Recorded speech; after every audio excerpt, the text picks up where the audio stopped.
Hello students, we can represent image formation by lenses using ray diagrams. Ray diagrams will also help us to study the nature, position and relative size of the image formed by lenses. For drawing ray diagrams in lenses, we consider any two of the following rays. First ray, a ray of light parallel to principal axis.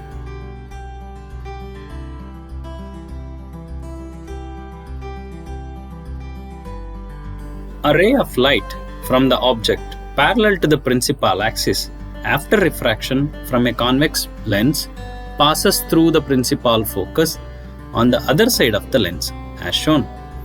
In case of a concave lens, the ray appears to diverge from the principal focus located on the same side of the lens. Second ray, a ray passing through the principal focus.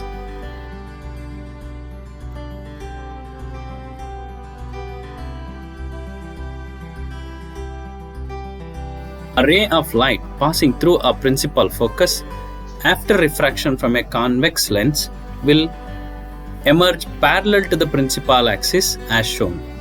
A ray of light appearing to meet at the principal focus of a concave lens after refraction will emerge parallel to the principal axis.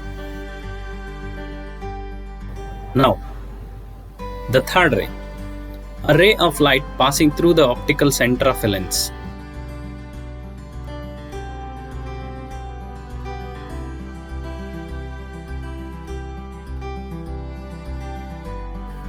A ray of light passing through the optical center of a lens will emerge without any deviation. It means it does not undergo refraction.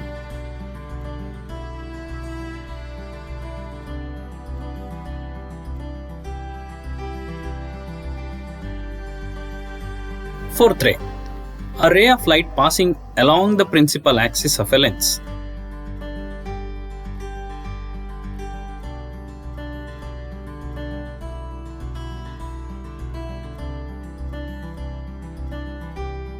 A ray of light passing along the principal axis of a lens will emerge without any deviation. Here you can see it does not undergo refraction. Hope you have understood. Thank you.